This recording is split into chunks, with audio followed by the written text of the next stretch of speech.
sea grande más, no se amplíe más, porque hay seguramente muchas ciudades urbanas en este México querido, tendrán internet, tendrán televisión digital, tendrán los recursos necesarios para seguir en comunicación con sus maestros y tener una buena evaluación. Pero por otro lado, escuchábamos notas que presentaban hace un rato aquí en Mega Noticias TVC sobre esas zonas marginadas, muchas de ellas alrededor de las zonas urbanas, las zonas de las etnias y todas estas partes donde no llega la tecnología y esa brecha se puede ensanchar mucho, y eso lo veo como una desventaja en este nuevo sistema de educación, en este regreso a clases de este lunes 24. Paco. Así es, ya veremos, ya veremos. Juan María Naveja.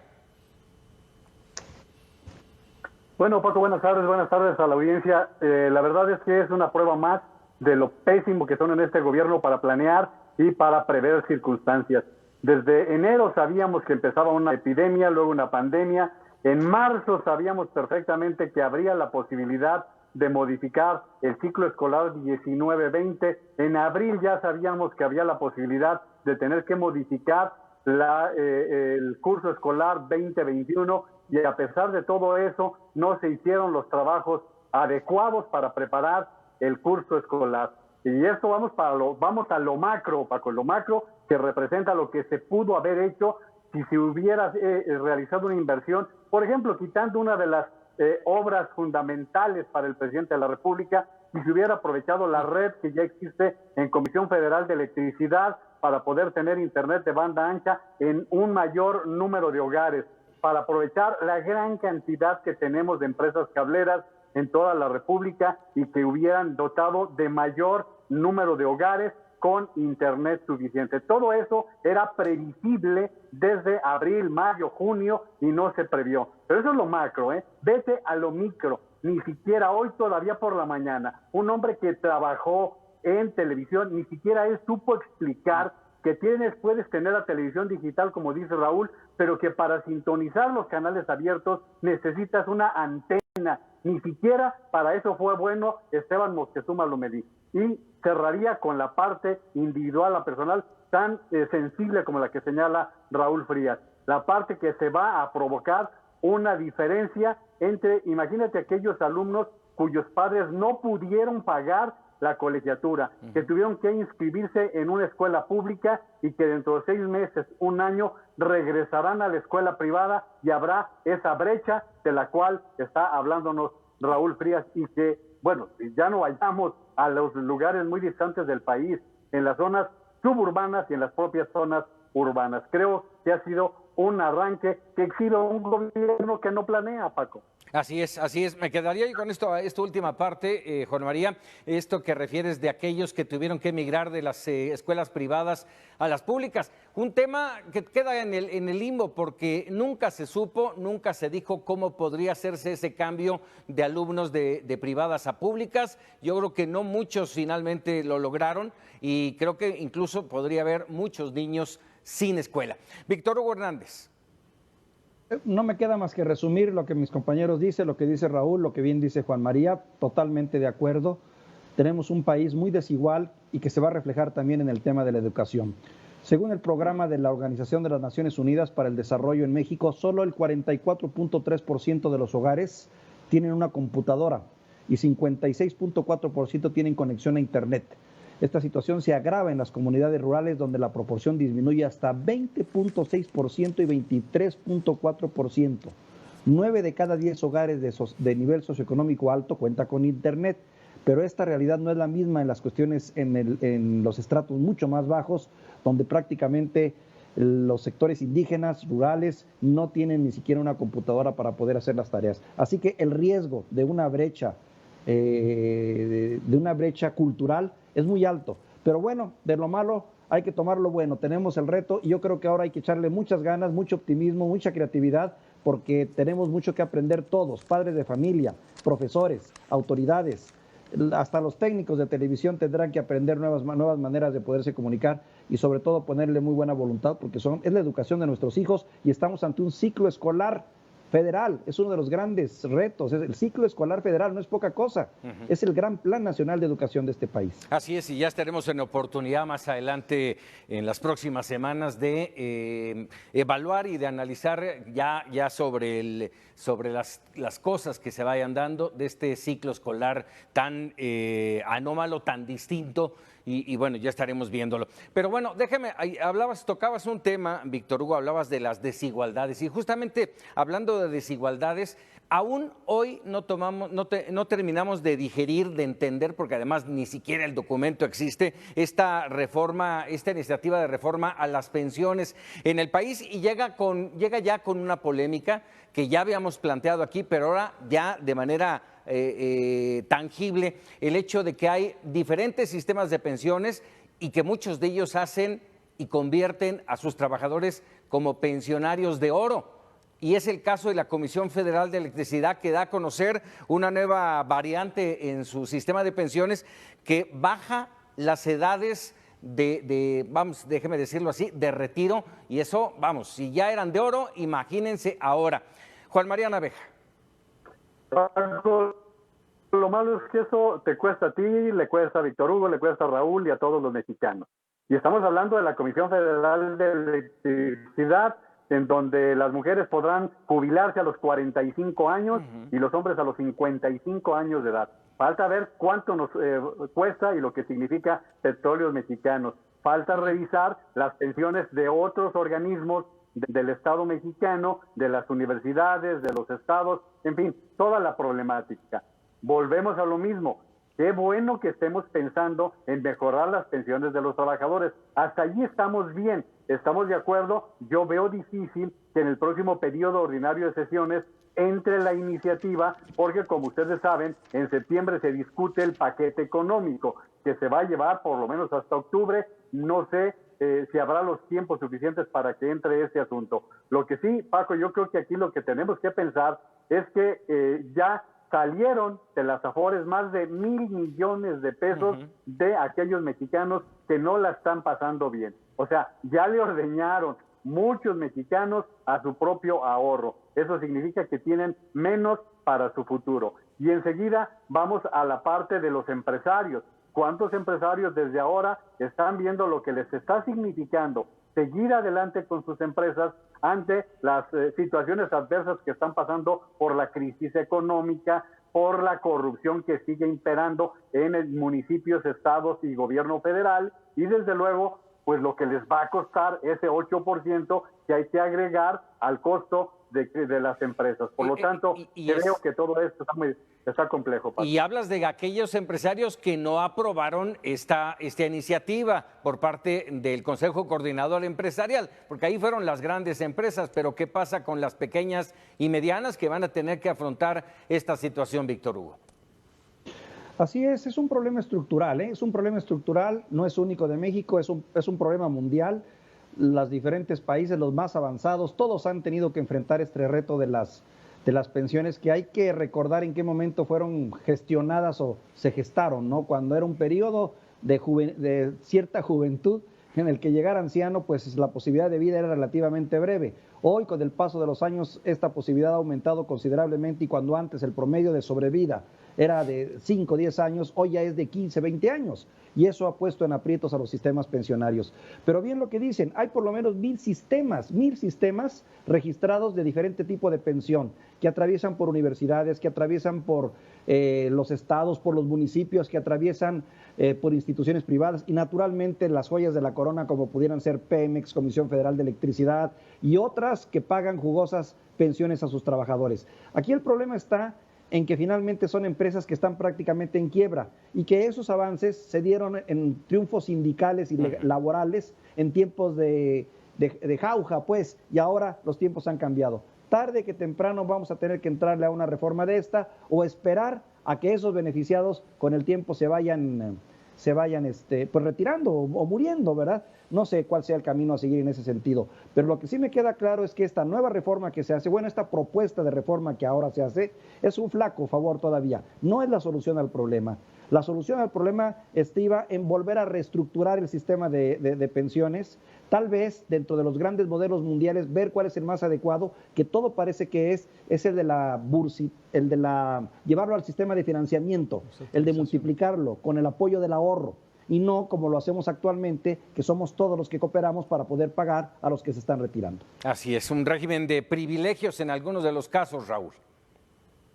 Fíjate que sí, y quiero hacer referencia simplemente a algunos de los que conocemos y que se han dado esto que tú acabas de mencionar, privilegios. Aquí hay, por ejemplo, trabajadores del gobierno del estado de Jalisco a través de un sistema de pensiones, ¿sí? Es tan, híjole, tan contrastante, ¿sí? Que por un lado, magistrados que se están retirando en estos momentos se llevan pensiones equivalentes a 250 mil pesos. El auditor del estado de Jalisco, un hombre muy polémico, Alonso Godoy, es de los que tiene las pensiones más altas que actualmente cobra pensiones del Estado. ¿Cuál es el truco? El truco, los burócratas, los servidores públicos lo saben bien, es llegar a esos momentos cuando estás cerca de la pensión, pedirle a tu cuate, al político, el favor de que te pensiones exactamente en los próximos meses o los próximos años. ¿Para qué?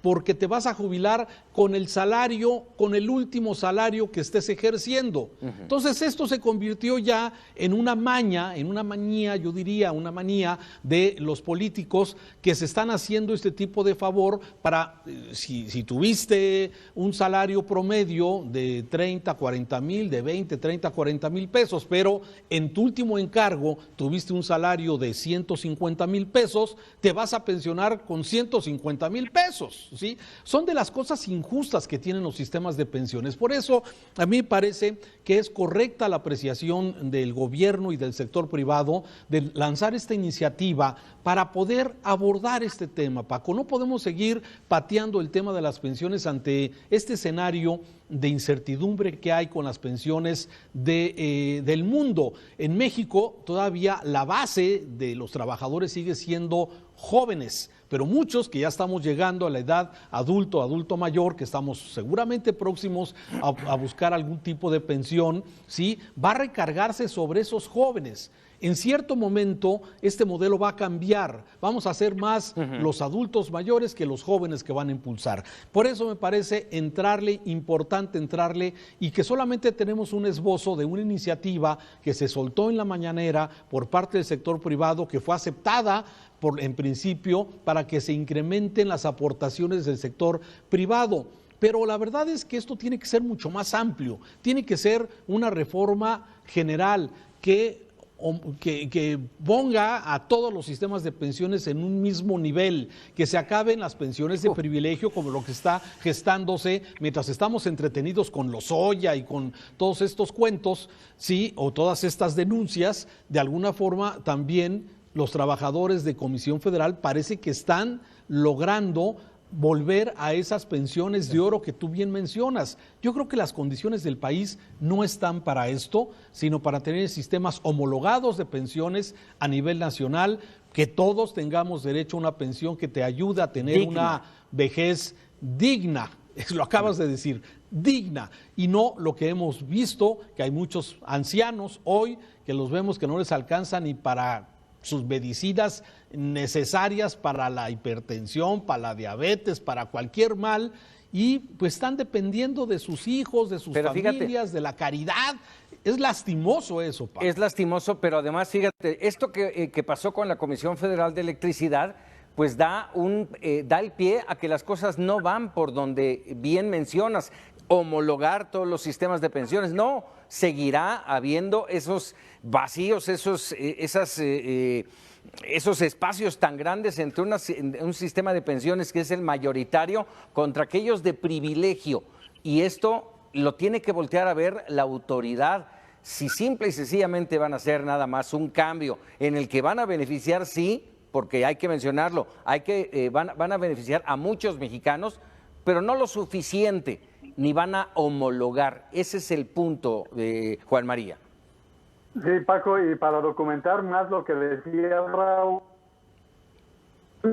pues está el ministro Cordero, quien está recibiendo su pensión como ministra de Justicia de la Suprema Corte de Justicia de más de 200,000 pesos, más los 100,000 que recibe como secretaria de Gobernación. Pero, ¿qué les parece, por ejemplo, Banco de México, en donde se ha hablado de que en algunas áreas, no recuerdo si es exactamente Banco de México, pero hay áreas que reciben hasta 700,000 pesos de pensión? Entonces, pues ahí están las de veras de oro. Y a lo que decía Víctor Hugo, pues yo creo que nunca tuvimos tiempos de jauja, más bien lo que tuvimos eran gobiernos que eran complacientes con determinados sindicatos, como el de Petróleos Mexicanos, como el de electricistas, como el de ferrocarrileros, el de maestros inclusive. Y bueno, Raúl, ¿qué te parece que una pensión digna ahorita para la mayoría de los mexicanos no llega ni siquiera a los 4,000 pesos mensuales, ¿verdad? Ese es el nivel en el que andan las pensiones de las personas que se jubilan. Acuerdos electorales, no hay más. O sea, eso era, los beneficios sindicales se lograron en muchos de los casos así, con los maestros, con los petroleros, con los electricistas, así se lograron. O sea, esos beneficios son los que ahora tienen un peso de losa encima de la autoridad mexicana, Víctor Hugo. Así es, sí, coincido con Juan María. No ha habido tiempos de jauja en el sentido estricto, sin embargo, también ha habido momentos en el que el juego político ha sido fundamental. Y esto es nada más que el manejo de los juegos y los intereses políticos, siempre anteponiendo la política con dineros públicos, con dineros de nosotros los mexicanos. Me gustaría saber cuántos de los funcionarios del sexenio anterior y de otros están ahorita viviendo un periodo de pensión con todos los beneficios que puede tener por haber tenido unos cuantos meses o años de servicio, simplemente porque pasaron por el servicio público y en esa posición y lograron posiciones realmente muy privilegiadas, con un pésimo servicio, porque aparte de todo, pues fueron ineptos. Pero bueno, es cierto, yo veo muy difícil poder echar esto para atrás por una sencilla razón. Son conquistas, de algún modo, conquistas laborales, legales, sindicales que están plasmadas, y qué difícil es en este país poder echar esas cuestiones atrás. Qué difícil es, por lo que pienso que más bien hay que ver al futuro con las nuevas generaciones, con los nuevos grupos que vienen, para ver cómo les mejoramos su pensión. El problema no es ganar menos, el problema es que ganemos todos bien. No es buscar a ver quién gana menos, claro, sino que todos podamos ganar mejor para tener una pensión digna. Grandes sueldos, grandes pensiones y, déjenme decirlo así, también grandes escándalos de fraude de esos mismos. Así es de que, bueno, ahí se queda, vamos a seguir analizándolo. Hacemos una pausa y regresamos para opinar.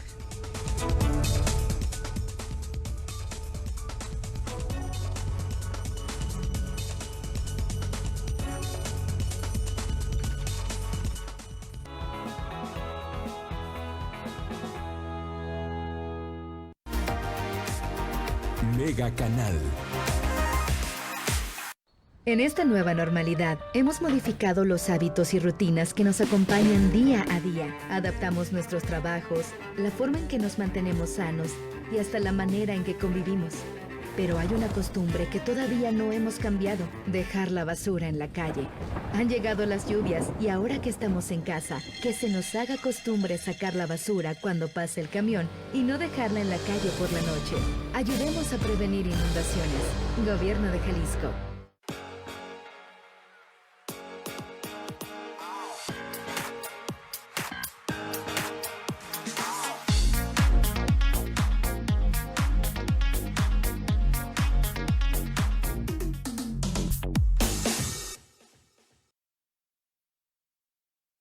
Quédate en casa, aprovechando las opciones de pago que Megacable pone a tu disposición. Llamando por teléfono al número en pantalla, seleccionando la opción 2. Directamente en megacable.com.mx, dando clic a esta pantalla. Y también usando la Megacable App, que puedes descargar de Apple Store o Google Play. Solo necesitas tu número de contrato a 10 dígitos y una tarjeta de crédito o débito. Hazlo hoy y quédate en casa con Megacable. Soy Cristian Nodal. Soy Raúl Frías, soy Mega Noticias, Guadalajara.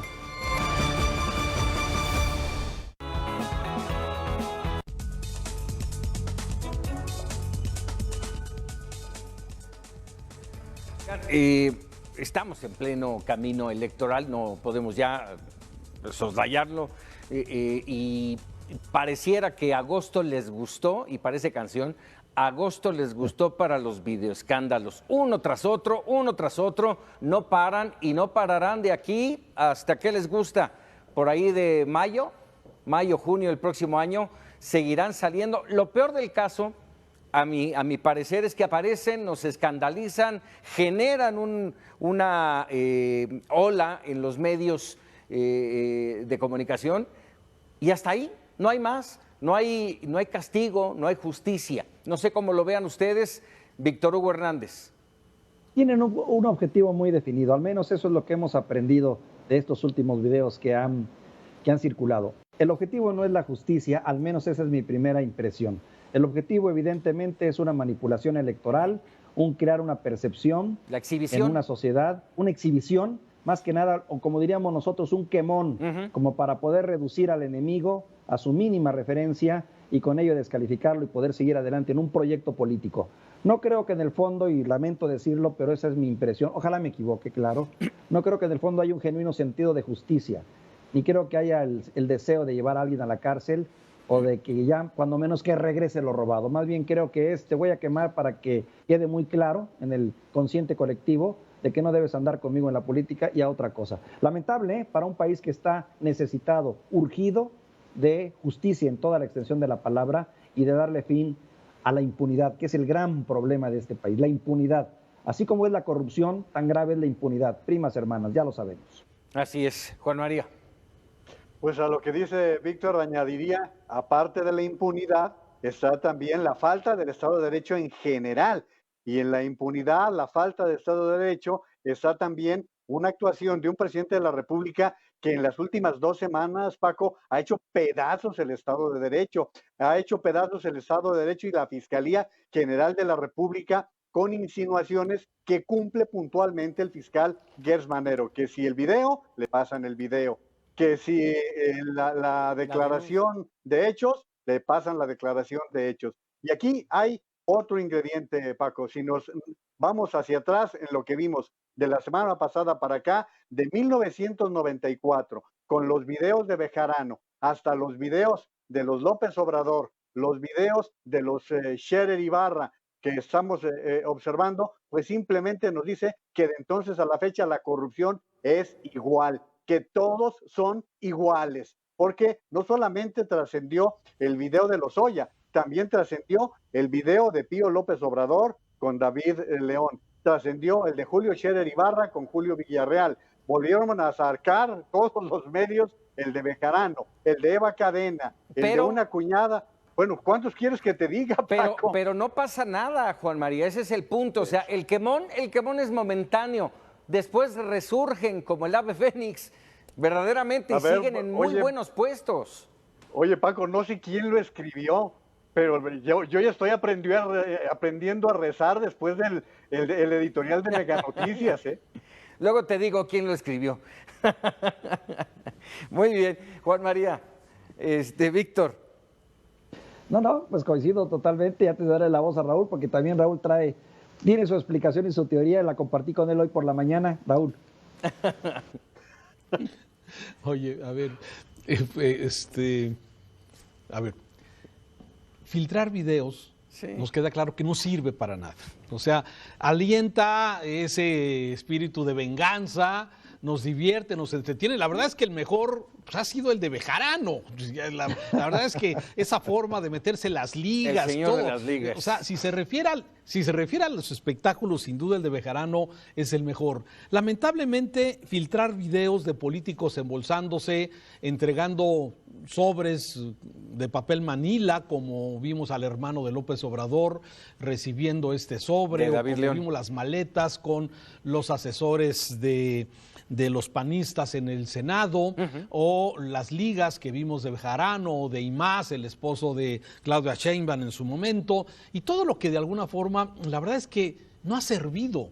Simplemente eso sirve para demostrar, para que pues de alguna forma saquemos quizás un poco de este coraje para aventárnoslos en la cara. Cómo utilizan. Exacto, o sea, y que de alguna forma vemos cómo queda exactamente en la impunidad todo porque no se resuelve. Aquí el tema, y me parece que es donde el presidente tendría una gran oportunidad si realmente el espíritu, la decisión, si está decidido a combatir la corrupción, como lo dijo en campaña, como lo ha señalado en los últimos 20 meses que lleva de esta administración, parece que tendría una oportunidad de que se combata la corrupción fortaleciendo las instituciones, haciendo que la Fiscalía haga su trabajo en forma independiente y no haciendo lo que hemos visto, que le pide videos y sacan videos, pide denuncias y ahí van las denuncias. Este tipo de forma de impartir la justicia no nos lleva a nada bueno, lamentablemente. ¿Cuál debería ser el camino? No son los videos, no son las filtraciones, no son las denuncias, nada de eso, y ni siquiera esos comparativos de que si lo que hizo Pío es aportación o si lo que hizo corrupción es corrupción. Lozoya son sobornos de compra de conciencia. A ver, eso independientemente, son dos actos igualitos, de diferente tamaño, sí, pero son igualitos, son actos ilegales y actos de corrupción. Y eso solamente la forma de combatirlo es fortaleciendo las instituciones, fortaleciendo una impartición de justicia, robusteciendo esa parte para que se sancione al responsable, se recupere lo desviado y haya un castigo ejemplar para quien de alguna forma lo hizo. Si no llegamos a eso, Paco, todo es un show mediático. Saldrán más videoescándalos, saldrán más denuncias, saldrán más filtraciones y no se resuelve de fondo el tema de la corrupción, que ese es el tema, la impunidad que sigue durísima en este país. Así es, Víctor. Hay frases que forman parte de esta cultura política que de verdad caen en el cinismo.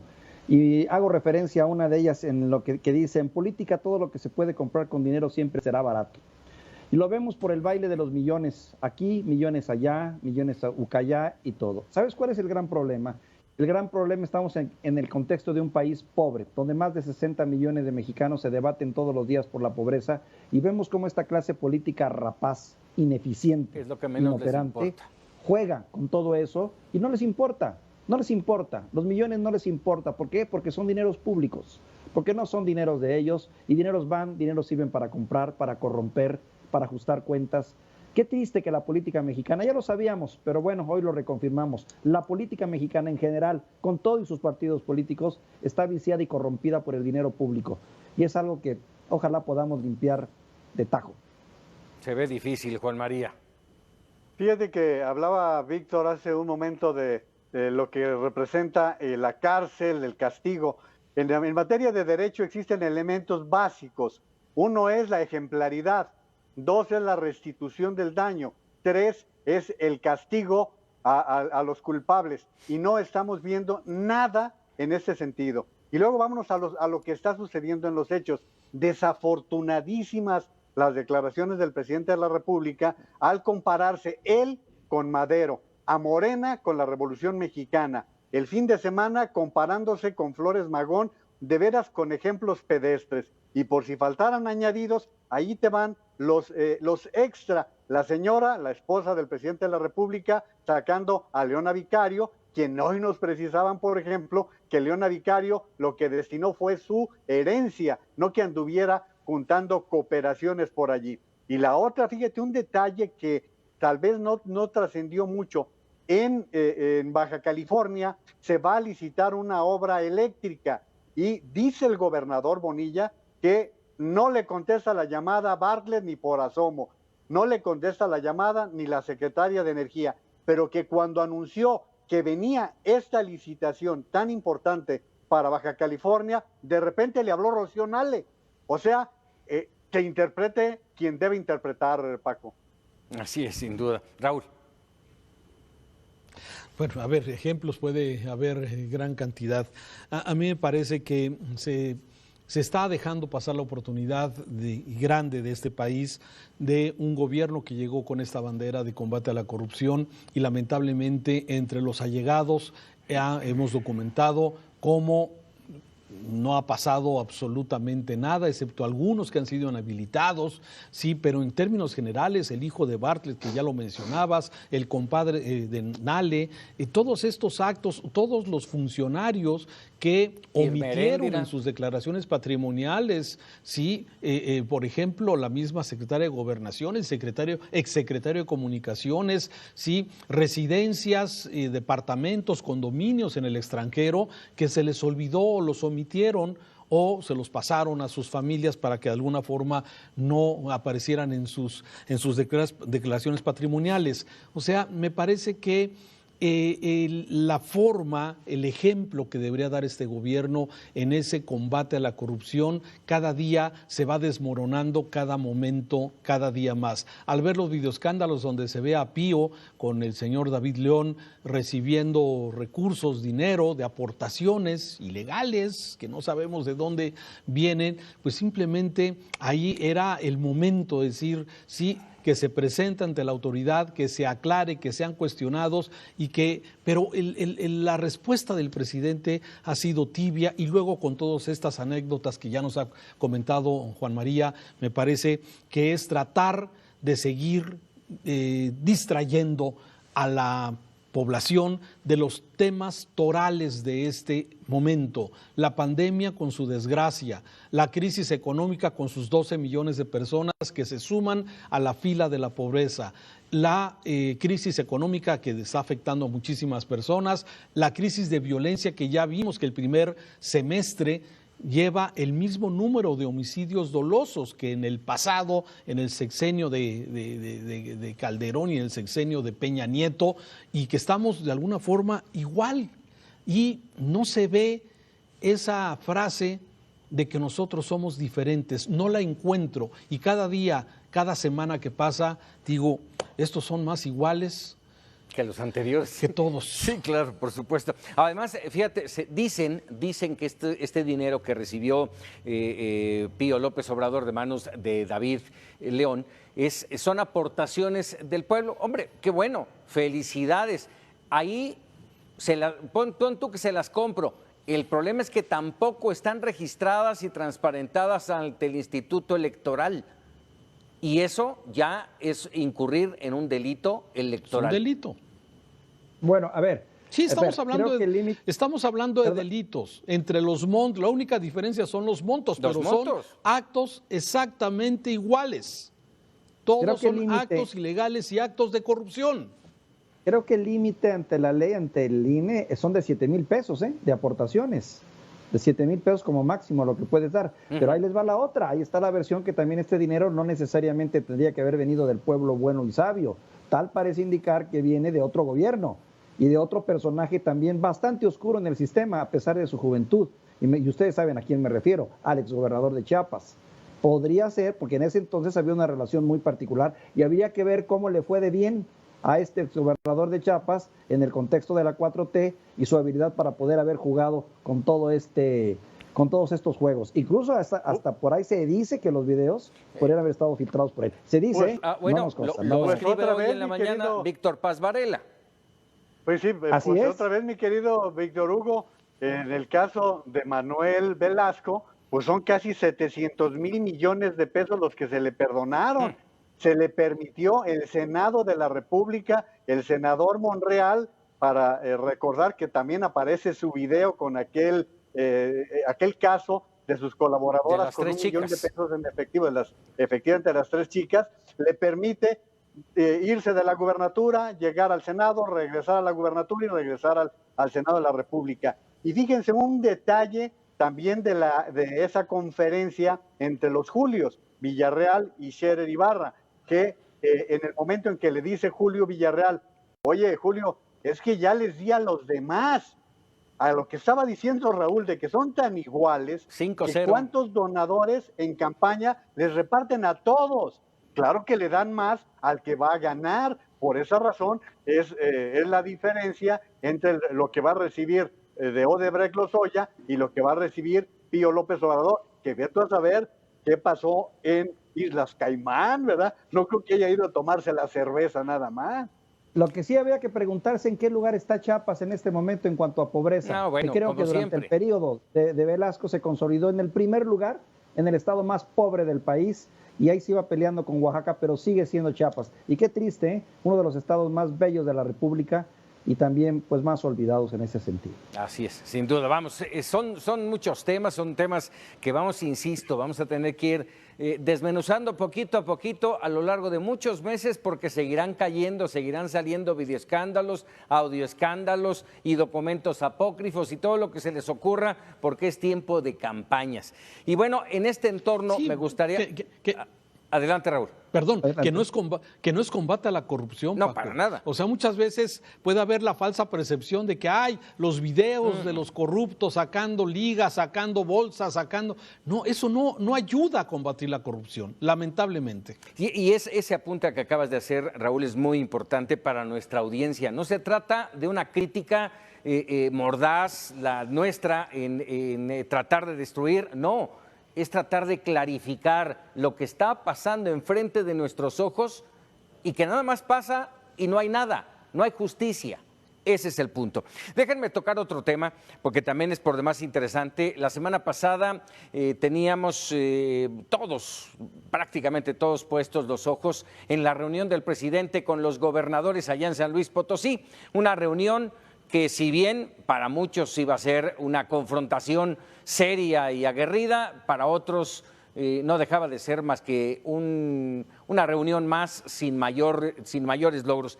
Yo me quedo con esta última, sin mayores logros, no hubo. Sí hubo recriminaciones específicamente de los gobernadores de Querétaro, de Tamaulipas, posteriormente del de Jalisco, pero fuera de eso no hubo nada, no hubo acuerdo, llegaron a plantear el pacto fiscal y ya sabían que el presidente iba a decir no va a haber más. Entonces, no sé qué pienses, Raúl. Mira, tiene varias aristas, como todas las cosas que de alguna forma tú siempre pones sobre la mesa en ese programa para opinar. Pero independientemente de las diferencias que tiene y visiones que tiene este país y que está conformado por estas entidades en ese pacto de federalista donde todos, de alguna forma, todos ponen en beneficio de todo el país, me parece que la revisión del pacto fiscal es impostergable. Es un asunto que incluso en lo corto las mismas autoridades reconocen que hay que revisar ese pacto de repartición de recursos. No se trata de abandonar a los más pobres, no, pero que de alguna forma haya un trato más justo, que es lo que piden entidades como Nuevo León, entidades como Jalisco, y que quieren de alguna forma una mayor participación en esto. Lo que lamento mucho es que seguimos en este tema de la división.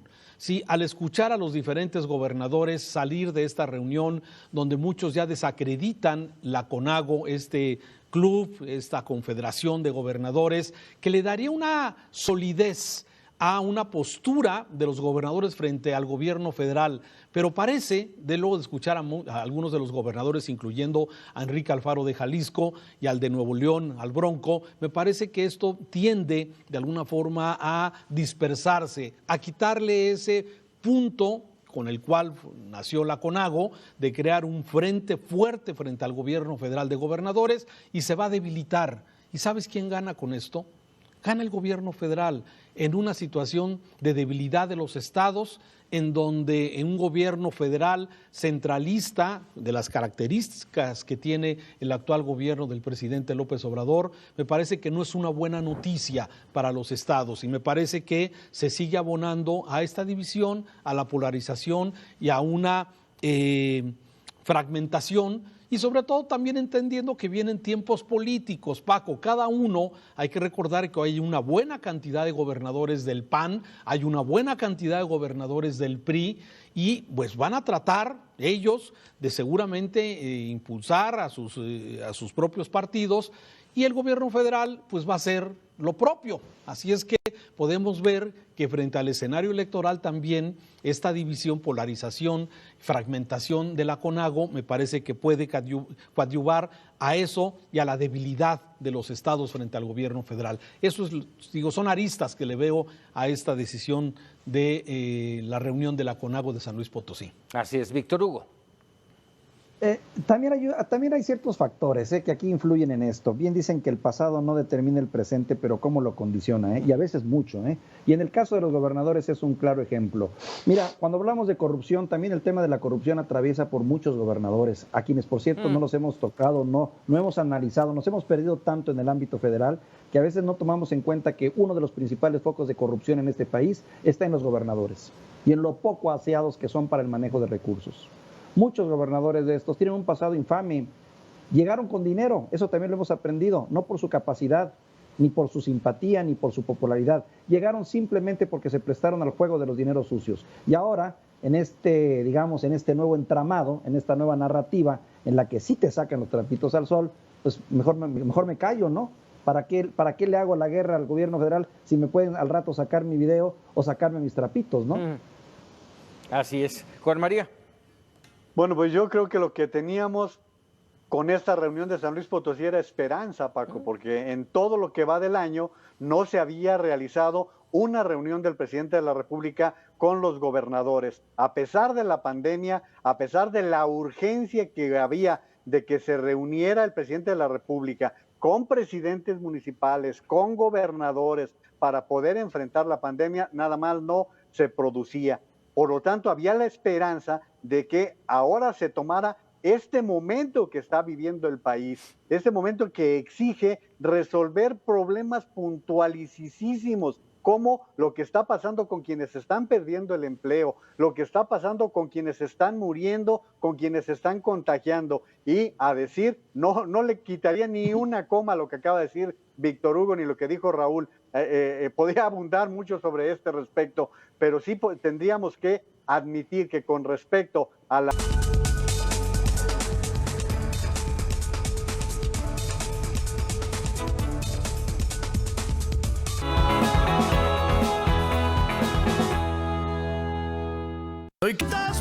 ¿Quién me lo diría? Hristo Stoichkov fue jugador búlgaro que debutó en 1981 en el Maritsa Plovdiv de la segunda división de Bulgaria. En 1982 fue transferido al Zveros Harmanli de Bulgaria. Shaska Sofia compró a Stoichkov en 1985, donde ganó 3 ligas y 4 copas de Bulgaria. Tras su éxito en Bulgaria en 1990, el fútbol uno de los jugadores más queridos por la afición culé, debido a su entrega, vehemencia y coraje por los colores. Fue uno de los protagonistas indiscutibles del llamado Dream Team Blaugrana junto con Andoni Subis.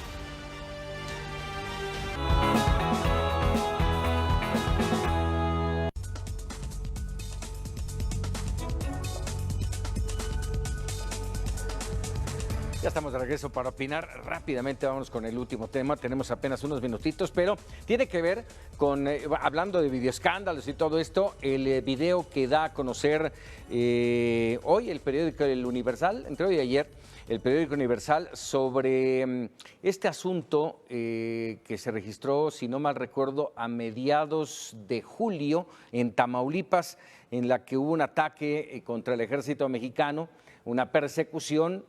Terminan los soldados del ejército abatiendo a un número importante de delincuentes, aparentemente delincuentes, y hasta ahí todo iba bien, hasta que aparece este video y se abre la posibilidad de una ejecución extrajudicial. Juan María Naveja. Fíjate, Paco, que a mí, la verdad, este caso me divide esencialmente. Porque, caray, digo, no puede estar uno de acuerdo con que asesinen a un ser humano, trátese de quien se trate. Pero cuando hemos visto la forma tan sanguinaria en que actúan los elementos del crimen organizado, híjole, créeme que me divide frente a este tipo de situaciones, máxime que hemos pedido que el ejército actúe como tendría que actuar. Digo, se oye muy feo cuando le dice, mátalo allá sabes dónde, ¿no? Se oye bastante feo. Pero también se oye bastante feo cuando humillan a los del ejército, les quitan las armas, porque las órdenes que tienen es de no actuar. Entonces, creo que, bueno, pues finalmente tendrán que, volvemos a lo que decía Raúl en uno de los cortes anteriores, si tuviéramos un Estado de Derecho, si tuviéramos instituciones fuertes, todo este tipo de temas tendrían un cauce normal, un cauce regular dentro de todas estas circunstancias. Y bueno, pues, ¿qué te parece, Paco, que hoy el presidente de la República en lugar de ocuparse de este caso, sí refirió el video del Universal, pero él se refirió más a la tragedia de San Fernando, que llegó a 10 años, que era en el gobierno de Calderón y que fue su base para pedir a Naciones Unidas. No tendríamos que pedirle ayuda a nadie, Paco, si tuviéramos un Estado de Derecho en México. Así es. Víctor. Sí, es un video difícil en muchos sentidos porque, mira, yo aprecio y creo y respeto, como la mayoría de los mexicanos, al ejército mexicano. Habría que ver también el contexto en el que se da la fuerte presión a la que se ven sometidos estos soldados cuando viven situaciones de alto riesgo como esta. Y comparto con Juan María ese sentimiento encontrado porque parte del video, en los audios que se alcanzan a oír, hay una parte donde incluso un superior pide alto al fuego. Y no le hacen caso. Y no le hacen caso. E incluso también pide la intervención de la sanidad, de los doctores. Hay una parte donde dice sanidad, vengan acá. Entonces, eso te habla de que, no sé, cuando menos existe la posibilidad de que alguien quiso meter orden ahí, como también la posibilidad de que al calor del estrés, hay que imaginar la adrenalina que se vive en esos momentos, alguien haya gritado y dado esa orden de mátalo. Pero espérame, no el que está al mando de un batallón así debe de tener la solidez y la frialdad para manejar los eventos. Sí estoy de acuerdo contigo que la presión es mucha, pero el que está al mando, primero, tiene que ser escuchado, y no lo escucharon, y cuando toma una decisión, tiene que ser una decisión con frialdad, con ecuanimidad. Para concluir mi comentario, Raúl, yo lo que estaría atento es a la investigación y pediría una investigación exhaustiva, una investigación justa, correcta, que ponga en su dimensión real a todos los elementos que participaron. Así es. Raúl. A ver, esos son los riesgos de meter a una institución como el Ejército Mexicano, ¿sí?, a cuestiones de seguridad. O sea, son los riesgos. Y tenemos muchos ejemplos, desde el mismo Ayotzinapa, desde Tanuato, en Michoacán, sí, lo recordarán, o ese caso terrible de los estudiantes del TEC de Monterrey, sí, en donde el ejército entra a las instalaciones del TEC de Monterrey y asesina a estos estudiantes. Y el Estado de lamentablemente, Derecho. A ver, no quiero irme al extremo. O sea, reconocemos en las Fuerzas Armadas una institución que ha sido bastión y que ha hecho cosas buenísimas a este país, ¿sí? Pero también tenemos estos arroces negros, estas tristes historias que hoy queda en evidencia en este video que publica el periódico El Universal, pero que no es desconocido para los mexicanos la intervención y estos abusos que ha habido de parte de algunos miembros del Ejército Mexicano, ¿sí? Ejecuciones extrajudiciales, estas ejecuciones que han sido muy sonadas y que merece una investigación a fondo y una sanción a esto. Pero me parece que esto entra dentro de todo este tema del riesgo de meter a una institución de seguridad preparada para otra cosa a cuestiones de seguridad. Y el tema del crimen organizado no es menor. Los cárteles de la droga funcionan como ejércitos que hemos visto, lo que vimos en Culiacán y que hemos visto cómo actuaron en diferentes partes del país. O sea, requieren una confrontación fuerte, pero cuando ya se da este tipo de muestras de ejecuciones extrajudiciales, Paco, me parece que está esto fuera, digamos, de la norma, de un comportamiento correcto de parte de una institución, lamentablemente. Entonces, se repiten las historias. Lamentablemente estamos viendo que se vuelve a repetir una historia donde aparentemente es una ejecución extrajudicial, donde los miembros del ejército que participan en este operativo deciden quitarle la vida a esa persona porque había quedado vivo. No tuvo derecho a un juicio, no tuvo derecho a seguir un proceso judicial para sancionarlo, castigarlo por esto. Y déjame preguntarles, ¿esto no redunda una vez más en este tema tan traído por nosotros en Mega Noticias TVC, que es la falta de Estado de Derecho, Raúl? Totalmente, sí, vuelvo a lo mismo. Ya hablábamos hoy la tarde con personas de México Evalúa sobre este tema donde las personas toman la justicia por su propia mano. ¿Por qué? porque no ven que hay instituciones fuertes que impartan la justicia, porque no tenemos ministerios públicos suficientemente capacitados, porque no tenemos jueces que hagan y que impartan justicia en forma imparcial y que hagan un trabajo profesional. Todo esto, estamos viendo un cóctel de muchas cosas que finalmente deriva en esto que tú estás bien mencionando, una falta de Estado de Derecho total, donde incluso las instituciones pues hacen y cometen este tipo de abusos como el que estamos viendo en este video del Universal. Grandes pendientes, grandes pendientes, especialmente de él se derivan muchísimos más en nuestro país, pero bueno, se nos termina el tiempo aquí para opinar. Paco, por supuesto. Déjame robarte 30 segundos para un tema vinculado. La obediencia de los jefes de las Fuerzas Armadas al comandante en jefe implica no usar la mascarilla, digo, porque en la fotografía que vimos en San Luis Potosí, el presidente de la República pues nunca la usa, pero el general secretario y el almirante secretario también le deben obediencia para no utilizar la mascarilla. Hablo por lo de aquello de la ejemplaridad, mi querido Paco. Ay, Juan María, pones el dedo en la llaga como de costumbre. Por supuesto, agradeciéndoles, Víctor Hugo, Raúl, Juan María, como siempre, el placer de compartir esta mesa de análisis y de debate, y sobre todo a usted, que nos permite llegar con esas opiniones, con todos esos detalles, esperando que usted tome una excelente y la mejor decisión. Muchas gracias, compañeros, y vámonos rápidamente porque ya Alejandra López